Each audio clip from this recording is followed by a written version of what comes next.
Hi everyone, it's Miko here and we're back with another Checkpoint. Checkpoint is a series where I vlog about my typical day and discuss life as a solo bedroom musician with a full-time job. I share thoughts about specific topics that are on my mind at the time. So if you're interested in particular sections, I left the timestamps at the description below. And in this episode in particular, I'll be sharing what I did during the Holy Week in Manila, and also I want to discuss the importance of receiving feedback. In the Philippines, Thursday and Friday are usually non-working holidays to observe Holy Week, and I take advantage of the 4-day weekend to recharge a bit. And since this is the last weekend before we head to Japan, I wanted to squeeze in a few more errands before we go. So I think in the first day or second day of the holiday, my wife and I went out for a walk. Strolling around our city is quite enjoyable during a holiday because a lot of the people, especially Holy Week, a lot of people go back to their province and a lot of people go like out of the country as well. So it actually becomes like quite eerily quiet during the holidays, and that's when we like to walk a lot. And the walking is quite necessary as well if you're going to Japan. You have to like prepare and condition for it. Yeah, you have to be physically prepared to walk a lot if you're planning to visit any part of Japan. And usually after our morning walk, we go eat breakfast outside. This time we went to the tried and true Toby's estate, especially the one in Legazpi village. My favorite dish there is the corned beef hash. I've always ordered it since before. So if you're in Manila, you should definitely try that one. And during this whole week period, shops and malls are closed, so there's not much to do outside. But on Saturday, I think everything opens up again. So me and my wife went to BGC to take a few photos of the apartment there. We made a pretty short vlog about it, so check it out here. So we're headed to BGC right now. We're going to my sister's property in BGC to take photos. So we can we can find a renter or someone who wants to rent. Traffic is pretty fun to drive in right now because everyone's out of the city. After that, we just have a few more errands to do, and I think we were supposed to head home afterwards, right? Yeah. Yeah. Just a few more days before we go to Nagoya to watch the Suzuka Grand Prix. So pretty excited about that. Yay! Let's go! And I hope it doesn't rain. I hope it doesn't rain in Suzuka. So yeah, sunshine. Nakalabas pa yung kamay. Tagaytay.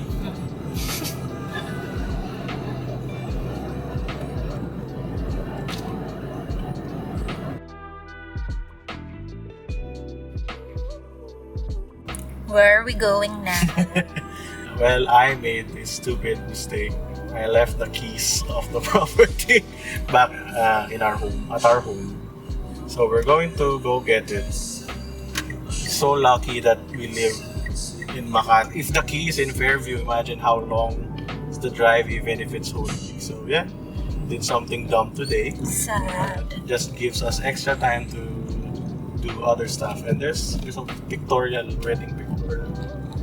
Ooh. Just one last big first to the feast. We're headed back to BGC round 2. I bought the keys this time, so hopefully we don't forget anything. Thank goodness that we ate breakfast, because if we didn't eat, we're probably cranky by now. At least it's a pretty chill drive. I think it's around just 15 minutes to and from. And if Manila is like this every day, we wouldn't complain going to work. Not just kidding. I still prefer working from home.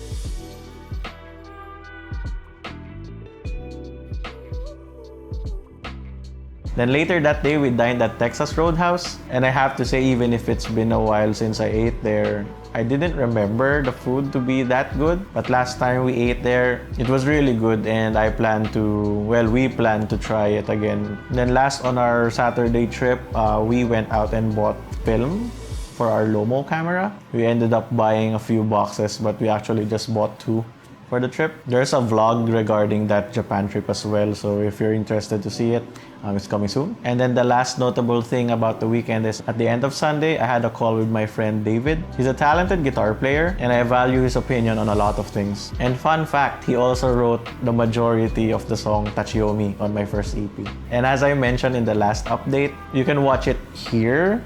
If you haven't, I'm already satisfied with 2 songs. However, we established a process that we will have fortnightly calls just so I can like walk through him with how I'm developing the ideas and like get instant feedback regarding if I'm chasing an idea incorrectly or like there's a better approach or like kind of a suggestion on a particular section. Unfortunately, I took a video but I wasn't able to record his side. I hope I can do justice to the highlights. After nito, parang naglagay ako ng clean ulit na break. Ito, parang parang dinelay ko na lang. Sobrang bakante nga eh, dami pwedeng ilagay. Kumbaga bago siya pumunta dun sa main, parang hinihint niya na yung riff dito bago siya pumunta. Pero maganda yung may synth layers tong part na to. Actually, parang okay siya. Pero kailangan lang ng maraming layers, like parang synths or clean. Ito rin yung gusto ko matuto pero parang ang hirap. Bigyan ng oras. Yung sound design ng synths, parang ang saya gumawa. Parang pag nanonood ka ng mga taong paano nila gawin, parang ang dali. Pero pag ikaw na parang oo, parang mas option paralysis pa nga siya yung sa gitara. At hindi ka, pag EDM to eh. Yun nga eh.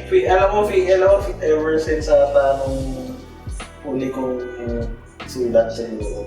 Parang lagi na ako napofall dun sa thought na baka parang masyadong matagal. Alam mo yun? Yung parang nahihiya ka na nahihiya ka na parang tagal ito. Lalo pag napapanood mo pa yung mga nagsusulat sa YouTube na parang sabihin nila, dapat every bagong part may introduce kang bago, di ba? Ang TikTok yung music ng mga tao na ngayon dapat 15 seconds napakita mo lahat ng gagawin mo eh. Yun yung risk lang, pero feeling ko nga dapat kahit nga dito sa song na to, feeling ko parang masyado natatakot pahabahin. Kasi dito and I guess this is what I really want to talk about in this video, which is the process of getting feedback. I noticed that a lot of guitar players, myself included, we rely on ourselves to do all of the things. We do everything. We write our guitar lines, we program bass, we program drums, we mix, we master, we create our own video, we do our own lighting, we edit our photo, everything. And I'm really thankful for technology for bringing us to this point that we can be self-sufficient. However, I think we're starting to overlook the collaborative aspect of writing music. I grew up playing in bands where writing music was a group effort. Wow, that made me sound so old, but I'm not that old. And yeah, but we listen to each other and we receive feedback if something is vibing with them or not. And you can always see on their faces if the part you wrote actually is good or not, if they like it in the song or not. You can have instant feedback. And I think that aspect is sometimes lost in modern music.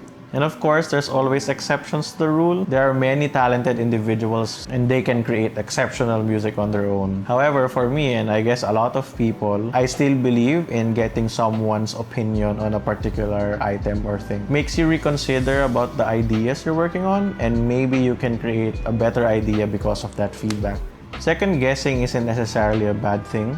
It makes you more mindful and makes you consider things that you wouldn't consider otherwise, especially as solo musicians, as bedroom guitar players. We sometimes get too attached on the material that we make and we lose all objectivity. But for this feedback process to be effective, I think 2 things needs to be considered. First of all, you need someone that you can trust. Ideally, someone who believes in your music as much as you or even more than you. Someone that cares enough to give feedback that is constructive rather than just throwing random criticisms at what you do.